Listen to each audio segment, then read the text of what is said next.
అంటే భారతీయ constitution. Right Ramesh గారు, నేను మళ్ళీ మీ దగ్గరకు వస్తా. మిగిలిన గెస్టులు కూడా ఒకసారి వారికి కూడా మిమ్మల్ని పరిచయం చేస్తా. సార్ శాంతి ప్రసాద్ గారు, పురుషోత్తం రెడ్డి గారు, అలాగే దుర్గా ప్రసాద్ గారు మనతో ఈరోజు జాయిన్ అయింది. Former DGP West Bengal doctor BN Ramesh, and he also served Jammu and Kashmir anti terrorist operations ఐజీగా కూడా వారు 4 ఏళ్ళు ఉన్నారు.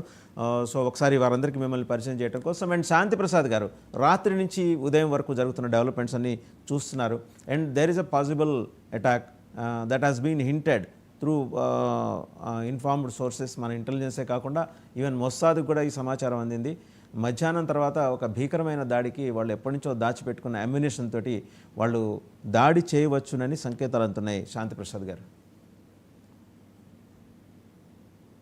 వాసుదేవన్ గారు, మీకు ప్యానల్లో ఉన్న సోదరులకు, సమీక్షకు మరియు ఆపరేషన్ సింధు ఇందులో పాల్గొని దాన్ని విజయవంతంగా చేస్తున్న మన సైనికులకు, మన దేశ ఉన్నతాధికారులకు, ముఖ్యంగా ప్రధాని నరేంద్ర మోడీ గారికి అభినందనలు తెలుపుతూ, కృతజ్ఞతలు తెలుపుతూ, అసూలు బాసిన ఆ 26 కుటుంబాల వ్యధ నేడు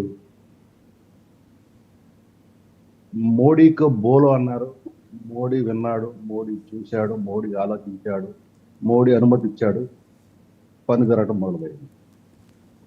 వాళ్ళు అడిగింది మోడీ చేస్తున్నాడు. ఇప్పుడు పాకిస్తాన్ ఎంత దారుణంగా ప్రపంచం ముందు ఎక్స్పోజ్ అయ్యిందనే దానికి వాళ్ళ రక్షణ శాఖ మంత్రి, అతని పేరు ఖ్వాజా ఆసిఫ్, అతను స్కై న్యూస్లో ఈ ఆల్డా హాకిమ్ దగ్గర అడ్మిట్ అయ్యాడు.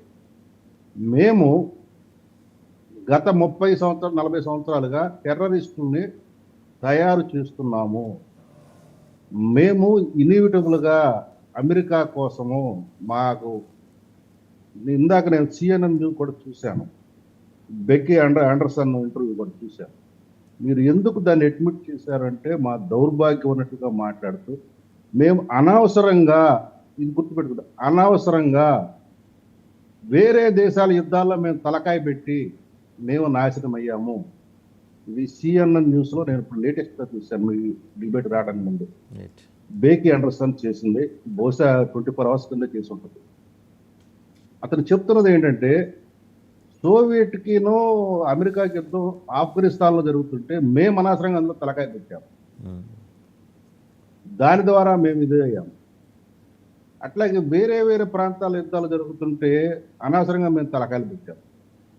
ఇది సౌదీ అరేబియా మన బిన్ లాడెన్కి అమెరికాకి 9/11 అటాక్, దాంట్లో కూడా మేము తలకాయ పెట్టి ఆ బిన్ లాడెన్ వచ్చి ఇక్కడ మాకు ఆ దరిద్రం అనుకుని మేము నాశనం అయ్యాం. అతను చాలా స్పష్టంగా చెప్తున్నాడు ఖ్వాజా ఆసిఫ్.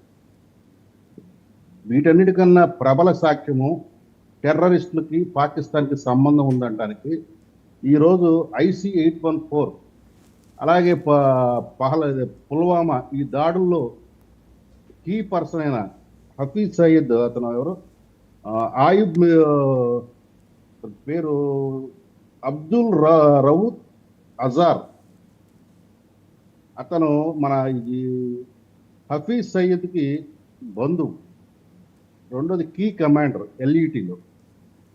అతను చనిపోతే అతని అంత్యక్రియలకి పాకిస్తాన్ ఆర్మీ జనరల్స్ అటెండ్ అవటం, ఇది ఒక నెక్సస్ను ప్రూవ్ చేసింది. దీన్ని మన ఇండియన్ ఫారిన్ సెక్రటరీ మిస్త్రీ గారు చాలా స్పష్టంగా ప్రపంచానికి తెలియజేశారు, ఫోటోతో సహా ఎగ్జిబిట్. సో పాకిస్తాన్ తీవ్రవాదులకి, పాకిస్తాన్ ఆర్మీకి ఉన్న నెక్సస్ తేటతెల్లమైంది ఈ ఆపరేషన్ సింధూర్ ద్వారా. మనం బయట పెట్టాల, వాళ్ళంతా వాళ్ళు బయట పెట్టుకున్నారు ఆ నెక్సస్. సో ఈరోజు ప్రపంచం ముందు ఎక్స్పోజ్ అయింది ఎవరు అంటే పాకిస్తాన్.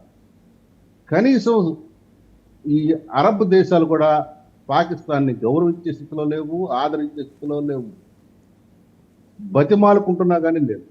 వాళ్ళు అంతర్జాతీయ మీడియా ముందుకెళ్ళి వాళ్ళ బాధ వెళ్ళగట్టుకోవడం తప్ప, అతను ఎవరు ఫారిన్ అతని పేరు ఏదో ఉంది, గడ్డంతో ఉంటాడు, అతను ఏదో బేగరాలు పలుకుతున్నాడు తప్పితే వాస్తవానికి పాకిస్తాన్ చచ్చిన పాములాగా ఉంది. మీరు అన్నట్లుగా ఇవాళ ఫ్రైడే కాబట్టి ముస్లిమ్స్కి ప్రపంచవ్యాప్తంగా ఉన్న ముస్లిమ్స్ ఫ్రైడే అనేది ఒక పవిత్ర దినంగా వాళ్ళు ప్రేయర్స్ చేస్తారు కాబట్టి ఆఫ్టర్ మధ్యాహ్నం నుంచి స్ట్రైక్స్ ఉంటాయంటే ఒకటైతే చెప్పగలను, భారతదేశము గతంలో ఉన్న భారతదేశం కాదు, స్పష్టంగా చెప్పంటే కాంగ్రెస్ పార్టీ ఉన్నప్పుడు ఉన్న భారతదేశం కాదు ఇది. ఒకప్పుడు అటల్ బిహారీ వాజ్పేయి, ఇప్పుడు నరేంద్ర మోడీ ఉన్న భారతీయ జనతా పార్టీ లీడ్ చేస్తున్న భారతదేశము, ఇది గుర్తుపెట్టుకోవాలి. అటల్ బిహారీ